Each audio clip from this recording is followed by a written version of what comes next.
Hey everyone, क्या आपने कभी सोचा है कि एक ही घटना दो मनुष्यों पर एक जैसा असर क्यों नहीं डालती? एक परिस्थिति में एक मनुष्य शांत और स्थिर रह सकता है, वहीं दूसरा मनुष्य अशांत हो जाता है, बेचैन हो जाता है, परेशान हो जाता है। ऐसा क्यों? इसका क्या कारण है? आइए वीडियो में आगे समझने की कोशिश करते हैं। क्या हो अगर मैं ये कहूं कि कारण उन दोनों की परिस्थितियां नहीं बल्कि उनके स्वयं खुद के विचार हैं। इसको और अच्छे से अगर मैं बताऊं तो देखिए, मनुष्य का जो दिमाग है ना, वो निरंतर विचारों से भरा होता है और विचारों का आवागमन चलता ही रहता है, वो कभी नहीं रुकता। विचार कभी अच्छे आते हैं, कभी बुरे आते हैं, और यही अच्छे बुरे विचार भावात्मक अनुभव को जन्म देते हैं, उत्पन्न करते हैं।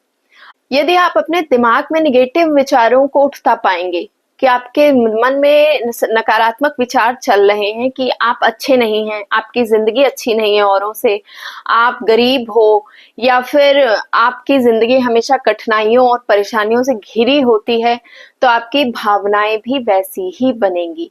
जैसे आप हमेशा चिंता से ग्रसित रहेंगे, आपके अंदर हीनता का भाव उत्पन्न होगा, आप हमेशा ही एक आदत बन जाएगी आपकी कि लोगों के सामने आपका भावनाएं आपको बोलेंगे कि आप सबसे कम हो, अपने आप को कम आंकना शुरू कर दोगे। और अगर वहीं आपके विचार इस तरह से हैं कि मैं अभी और सीख सकता हूँ, मुझ में क्षमता है, मुझ में कैपेबिलिटी है, इस तरह की सकारात्मक सोच आप रखेंगे, तो आपकी भावनाएं सकारात्मक होंगी और वही परिस्थिति आपको प्रेरणा देगी। देखिए, सीधी सी बात है कि भावनाओं का जो समुंदर है वो रहस्यमय चीज नहीं है, कोई ऊपर से नहीं आती है हमारे अंदर, बल्कि हमारे अंदर ही जन्म लेती है, हमारे विचारों का ही परिणाम होती है।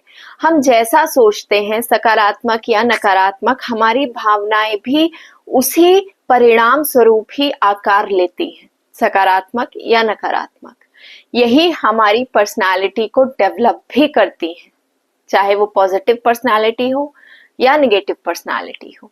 तो विचारों का ही खेल है यहाँ पर, विचारों से भावनाओं का उत्पन्न होना, और वो भावनाएं हमारी पर्सनालिटी पर असर डालती हैं। जैसे एक एग्जाम्पल लेते हैं कि एक विद्यार्थी है, छात्र, वो परीक्षा में फेल हो गया, एग्जाम दिया उसने, परिणाम उसके अनुरूप नहीं आए, तो उसके पास दो रास्ते हैं, या तो वो सकारात्मक सोच रखे या तो वो नकारात्मक सोच रखे।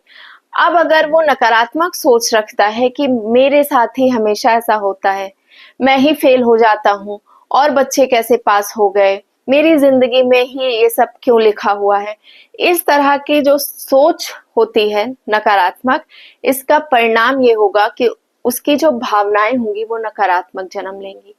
उसके अंदर भावनाएं हीनता की आएंगी कि वो सबसे कम है और उसका किसी के सामने कोई बस नहीं है, वो कुछ नहीं कर सकता है। इस तरह की भावनाएं उसके अंदर जन्म लेंगी और उसकी पर्सनालिटी को, उसके पूरे व्यवहार को असर डालेंगी। भावनाएं मनुष्य के जीवन में बहुत असरदार होती हैं। जैसे आपकी भावनाएं बनेंगी ना, वैसे ही आपकी पर्सनालिटी डेवलप होगी और आप उसी तरह के एक्शंस लोगे। तो कई बार ऐसा होता है कि जब ऐसे विद्यार्थी, ऐसे स्टूडेंट्स या ऐसे लोगों के मन में जो नकारात्मक विचार होते हैं, वो जब नकारात्मक भावनाओं के रूप में उनको पुश करते रहते हैं, उनको पिंच करते रहते हैं, तो कई बार ऐसा होता है कि परिणाम अच्छा नहीं होता और वो मनुष्य कुछ गलत कदम उठा लेता है, क्योंकि वो भावनाएं, वो विचार निरंतर उसका पीछा करती रहती हैं और वो अंदर ही अंदर बहुत परेशान हो जाता है। दूसरी तरफ अगर सकारात्मक सोच की बात करें, जो ऐसे ही फेल हो जाने की परिस्थिति में सकारात्मक विचार रखते हैं, सोच रखते हैं, जैसे कि उनकी सोच ऐसी होती है कि कोई बात नहीं, अगली बार ट्राई करेंगे, जिंदगी नहीं खत्म हुई है और इससे बेहतर करेंगे। या उनको ये समझ आता है, वो इस चीज में गुणा भाग करते हैं कि कहां पर कमी रह गई, कहां पर मेरे नंबर कम आए, उस चीज से सीखने को मिला, कोई बात नहीं, इस बार मैं फेल हुआ तो मुझे कुछ सीखने को मिला इससे कि मेरी गलती कहां पर थी, मैं इससे बेहतर परफॉर्म करूंगा अगले बार।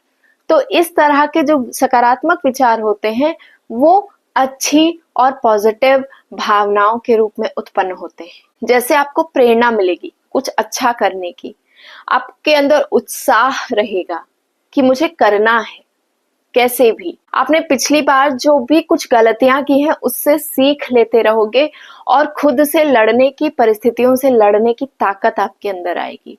और ऐसे विद्यार्थी निश्चित ही अगली बार अच्छा करते हैं। मैं विद्यार्थी की ही बात नहीं कर रही, कोई भी इंसान जीवन में जो इस तरह के विचार रखता है वो पिछली गलतियों से सीख लेता है और अगली बार निश्चित ही अच्छा करता है, क्योंकि उसके अंदर वही सकारात्मक भावनाएं उत्पन्न हो रही हैं और वो इंसान को अंदर से ढकेलती हैं, अंदर से जोश पैदा करती हैं कि नहीं करना है, और उसी को जुनून कहते हैं। तो देखिए यहाँ पर समझने वाली क्या बात थी कि परिस्थिति वही है, दोनों ही लोगों के लिए परिस्थिति एक ही है, एग्जाम में फेल हो जाना। लेकिन यही एक परिस्थिति ने दोनों विद्यार्थियों के जीवन में भावनाओं की दिशा को तय कर दिया कि भावनाएं किस दिशा में जाएंगी, किस तरह से उत्पन्न होंगी, सकारात्मक होंगी या फिर नकारात्मक होंगी। अब आप लोगों में से बहुत लोग कहेंगे कि विचार को तो हम कंट्रोल नहीं कर सकते, क्योंकि बहुत लोगों का ऐसा मानना है कि थॉट्स को कंट्रोल नहीं किया जा सकता है, वो निरंतर चलते हैं, उनको रोका नहीं जा सकता। मैं मानती हूँ और मैं भी यही कहूंगी कि विचारों को कभी नहीं रोका जा सकता है। कि आप सोच लें कि मैं विचारों को ही रोक दूंगा जिससे भावनाएं ही ना उत्पन्न हो, तो ऐसा पॉसिबल ही नहीं है। तो क्या कर सकते हो आप? विचारों को बदला जा सकता है। विचार एक आदत की तरह होते हैं। देखिए, जैसे आपकी एक आदत होती है, जैसे एक मॉर्निंग रूटीन होता है कि आप सोकर उठे, नहाना है, ब्रश करना है, वैसे ही विचार भी ऑटोमेटिक ही डेवलप हो जाते हैं, वो आदत के रूप में परिवर्तित हो जाते हैं और खुद ही काम करना शुरू कर देते हैं। उनको आपको डेवलप नहीं करना पड़ता कि नहीं अब मुझे एक नई आदत बनानी है कि मेरे अंदर विचार चले, ऐसा कुछ नहीं, आपको मेहनत ही नहीं करनी पड़ती, वो ऑटोमेटिकली होता है। पर आपका कंट्रोल कहाँ पर है? आपका कंट्रोल है कि आप उसको बदल सकते हो, और ये अच्छी बात है, क्योंकि हमेशा ही नकारात्मक विचार आएंगे तो उसका परिणाम मनुष्य पर, हर मानव जाति पर बुरा प्रभाव ही पड़ेगा। पर अच्छी बात है ना कि बदला जा सकता है। कैसे बदला जा सकता है? देखिए, अगर विचारों के बदलने की बात करें तो इससे पहले ये जानना जरूरी कि विचार बनते कैसे हैं। किसी भी मनुष्य के जीवन में क्या घटनाएं हुई हैं, उसके होश संभालने से लेकर उसके अभी तक के जीवन में, वो बहुत असरदार होती है। वो कैसे माहौल में पला बढ़ा है, किस तरह की बातें वो सुनता आया है, किस तरह के लोगों के बीच में मनुष्य रहता आया है, यही सब चीजें दिमाग में विचार के रूप में चलती रहती हैं। कभी किसी की कमियां निकालती हैं, कभी किसी की अच्छाइयां निकालती हैं, कभी कुछ सोचती हैं, पर यही सब चीजें कारण बनती हैं मनुष्य के विचार के रूप में परिवर्तित होने का। हो सकता है आप शुरू से नकारात्मक माहौल में रहे हो, पर आज की स्थिति में अगर आप इस चीज को जानते हो कि विचार बदले जा सकते हैं, तो उसको वॉच करना स्टार्ट करो। कोई भी घटना देखकर आपके मन में अगर सबसे पहले निगेटिव थॉट्स आता है तो आप समझ जाओ कि आपके विचार नकारात्मक हैं, और खुद से ये सवाल करो कि नकारात्मक विचार क्यों आ रहे हैं। हो सकता है इस घटना में कुछ अच्छा भी हो, मेरा दिमाग उस अच्छाई को क्यों नहीं पकड़ पाया। आप शांति में बैठो और अपने विचारों पर थोड़ा गौर करो कि ऐसा क्यों है कि उस घटना में मेरे दिमाग ने, मेरे माइंड ने निगेटिव ही देखा। कोई और नजरिया भी तो हो सकता है, क्योंकि इसी घटना से मुझे अशांति हो रही है, बेचैनी हो रही है, दुखद प्रतीत हो रहा है, और दूसरा कोई इससे प्रभावित भी नहीं हो रहा है। तो जाहिर सी बात है उसने उस घटना में कुछ पॉजिटिव भी देखा या फिर कोई और नजरिए से उस घटना को देखा, तो मैं क्यों नहीं देख पा रहा हूं। इस तरह के सवाल खुद से करना स्टार्ट करो। जब आप खुद से इस तरह के सवाल करोगे ना, तो आपका जो अंतर मन है वो आपके सवाल का तरह तरह का ऑप्शन देगा। ऐसे नहीं, ऐसे सोचना है, ये नहीं, ये देखना है। इस परिस्थिति में तरह तरह के पड़ाव देगा कि उस घटना में आप इस पड़ाव को ऐसे देख सकते हो, इस नजरिए से देख सकते हो। पर जरूरी है खुद के साथ समय बिताना, खुद से सवाल करना, खुद के विचारों को देखना, उनको पहचानना कि वो निगेटिव है कि पॉजिटिव है। जब तक आप उनको वॉच नहीं करोगे, उनको पहचानोगे नहीं, आप पकड़ नहीं पाओगे कि आपके अंदर चल क्या रहा है। आपकी पर्सनालिटी किस तरह से डेवलप हो रही है, कौन सी दिशा में जा रही है, सकारात्मक दिशा है कि नकारात्मक दिशा है। पर यहाँ पर मैं एक बात और कहना चाहूंगी कि देखो, सकारात्मक ही सोचते रहो आप जीवन भर, ये भी पॉसिबल नहीं है। कभी कभी परिस्थितियां होती है जहां पर जो नकारात्मक है वो नकारात्मक है, उसमें कोई सकारात्मकता नहीं होती है। लेकिन जरूरी क्या है कि आप बैलेंस बनाकर चलो। ऐसा नहीं है कि आप पॉजिटिविटी की साक्षात मूर्ति बन जाओ, कि आपकी पर्सनालिटी एकदम पॉजिटिव है, चल रही है, सब कुछ अच्छा चल रहा है, आपकी सोच एकदम सही दिशा में पॉजिटिविटी की तरफ बढ़ रही है। नहीं, क्योंकि आजकल का जो टाइम है उसमें नकारात्मकता भी है और वो होती है, उसका कोई पॉजिटिव साइड नहीं होता। तो जरूरी है कि अपने दिमाग में एक बैलेंस बनाकर चलना, चीजों को, परिस्थितियों को पहचानना, उनको डीपली समझने की कोशिश करना, हर एक चीज में फटाक से रिएक्ट नहीं करना, रिस्पॉन्स करना। रिएक्शन और रिस्पॉन्स में अंतर करना समझिए। अपने आप को, अपने दिमाग को कंट्रोल में करने की कोशिश करिए कि मुझे कौन सी परिस्थिति में रिएक्शन देना है, कौन सी परिस्थिति में रिस्पॉन्स करना है। इस चीज को भी समझिए। आप हमेशा सकारात्मक नहीं सोच सकते, इस बात को भी एक्सेप्ट करिए।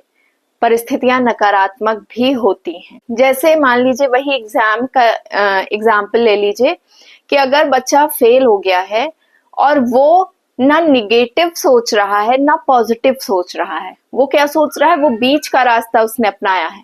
क्या सोच रहा है कि ठीक है मैं फेल हो गया, पर ये अंतिम नहीं था, ये प्रयास अंतिम तो नहीं था, दोबारा प्रयास करूंगा, ये अंतिम नहीं था, ये बीच का रास्ता है। अंतिम नहीं था में ये सेंस आती है ना कि आप फिर से प्रयास करोगे, पर उसका परिणाम क्या होगा ये आपको नहीं पता है। आप उसके लिए उत्साहित नहीं हो रहे हो बहुत ज्यादा कि नहीं, अब तो मैं बहुत उत्साहित हूं, मुझे भावनाएं मेरी पुश कर रही हैं, करना है करना है। नहीं, जुनून से भरे हुए नहीं हो, बल्कि एक शांत, एक स्टेबल जगह पर हो कि हाँ, अंतिम नहीं था, ठीक है, अगली बार देखेंगे। जहां पर ना आप पॉजिटिव हो ना आप निगेटिव हो, आप न्यूट्रल हो। न्यूट्रल होने का मतलब आप किसी परिस्थिति को देखकर, उसको समझकर, आपके पास ऑप्शन है कि आप उसे पूरी तरह से निगेटिव जज कर सकते हो या पूरी तरह से पॉजिटिव जज कर सकते हो। आपके पास ऑप्शंस अवेलेबल है। आई होप वीडियो आप सबके समझ में आई हो, इंफॉर्मेटिव लगी हो बात, तो वीडियो को लाइक कर दीजिएगा। चैनल पर नए हैं तो सब्सक्राइब कर लीजिएगा। मिलती हूँ नए टॉपिक के साथ नए वीडियो में।